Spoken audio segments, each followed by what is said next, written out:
ఒక్కసారి కొమ్మూరి గోల్డ్ కి కాల్ చేయండి. తాకట్లో ఉన్న మీ బంగారాన్ని విడిపించి మార్కెట్ ప్రైస్ కి వాళ్ళు కొనుక్కుని మిగతా డబ్బులు మీకు ఇచ్చేస్తారు. Hi, welcome to Manam TV.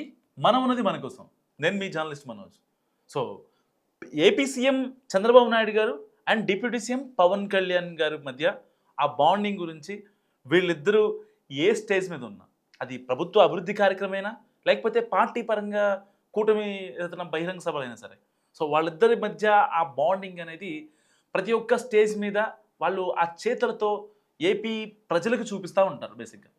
కానీ వాళ్ళ బాండింగ్ గురించి మాట్లాడుతుంటారు కానీ ఏ రోజు పనితీరు పైన అసలు మాట్లాడలేదు ఈవెన్ చంద్రబాబు నాయుడు గారు. సో ఇలాంటి నేపథ్యంలో చంద్రబాబు నాయుడు గారు కలెక్టర్ల సమావేశంలో పవన్ కళ్యాణ్ పనితీరును ఉద్దేశించి కొన్ని కీలక వ్యాఖ్యలు చేశారు. ఒక్కసారి ఆ వీడియో చూద్దాం. I'm very happy. మిత్రుడు పవన్ కళ్యాణ్ గారు కూడా అండ్ డిఫరెంట్ ఫీల్డ్లో నుంచి వచ్చిన స్ట్రగుల్ అవుతున్నాడు బ్రహ్మాండంగా. నేను చూస్తే ఒక ఎగ్జాంపుల్ చెప్తున్నా మీకు. మేము ఉద్యోగాలు ఇచ్చాం, ఎన్నో సంవత్సరాలుగా ఒక కోరిక. మొన్నే డిఎస్సి చేశాం. ఎన్ని పిటిషన్ రావాలనో అన్ని కంప్లైంట్స్ వచ్చి రిట్లు వచ్చి హైకోర్టు నుంచి సుప్రీంకోర్టు వరకు వస్తే 31 కేసులు ఫినిష్ చేసి నిన్న వాళ్ళకందరికి ఉద్యోగాలు ఇస్తే ఎంత హ్యాపీగా ఫీల్ అయ్యారంటే హిస్టారికల్ మీటింగ్ అనిపించింది. అంత మునుపు డిఎస్సి పెట్టాం, దానికి ఇదే అన్ని రిట్లేసి గందరగోళం చేస్తే అన్నీ కూడా క్లియర్ చేయించాం.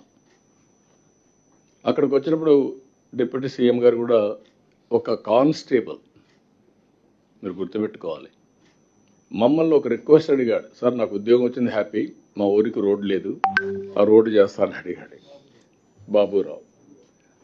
నేను డిప్యూటీ సీఎం గారు అక్కడే ఉన్నారు కాబట్టి పంచాయతీరాజ్ డిపార్ట్మెంట్ వారిదే కాబట్టి నేను చెప్పాను.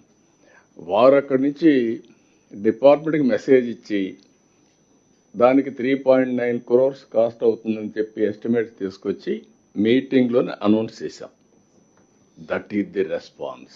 మీరు గుర్తుపెట్టుకోవాలి, బాధ్యత కలిగిన ప్రభుత్వం అంటే మీకుండే అధికారాలని దుర్వినియోగం చేయడం కాదు, సద్వినియోగం చేయడం. సో చూసారు కదా, ఇప్పటిదాకా అంటే కూటమి సర్కార్ అధికారంలోకి వచ్చిన తర్వాత కొన్ని మాటలు మాట్లాడారు. పవన్ కళ్యాణ్ గారు కూడా చెప్పారనమాట ఒకసారి. ఏమనంటే చంద్రబాబు నాయుడు గారిని ఉద్దేశించి మాట్లాడుతూ, చంద్రబాబు నాయుడు గారు చాలా చితికిపోయి ఉన్నారు, అలాంటి వ్యక్తిని మనం గౌరవించాల్సిన బాధ్యత మన మీద ఉంది. సో దాదాపు 4 కోట్ల మంది ఆంధ్రులు ఆయన్ని దూరంగా చూశారు ఆయన చితికిపోయినప్పుడు, కానీ నేను దగ్గరగా చూశానంటూ కూడా ఆయన కొన్ని మాటలు అప్పట్లో చాలా వైరల్గా మారాయి. దాని తర్వాత ఏ కార్యక్రమం అయినా సరే ఇద్దరు కూడా చాలా నీట్గా చాలా చాకచక్యంగా చేస్తూ ఉంటారు ఇద్దరు. సో ఎలాంటి గ్యాప్లు లేకుండా అలాంటి మంచి bonding.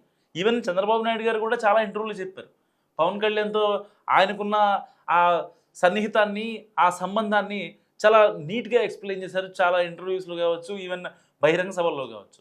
So after 1.5 year so ఎలా ఉంది పనితీరు అని ఆయన మాట్లాడిన మాటలు నిజంగా చాలామందికి, అంటే ఒక ప్రొఫెషనల్ రిలేషన్ అనేది ప్రజల కోసం జరుగుతున్న ఒక యుద్ధంలో ఆంధ్రప్రదేశ్ని ఎలాగైనా సరే మనం డెవలప్ చేసుకోవాలి అనే చేస్తున్న ఒక యుద్ధం మీద ఇటు పవన్ కళ్యాణ్ గారు ఇటు చంద్రబాబు నాయుడు గారి మధ్య ఉన్న రిలేషన్ ఏదైతే ఉందో, సో అన్ని కమ్యూనికేషన్ పరంగా కావచ్చు, అండర్స్టాండింగ్ లెవెల్స్ కావచ్చు, వీటన్నిటి పరంగా పర్ఫెక్ట్ అని చెప్పడంలో ఏమాత్రం సందేహం లేదు.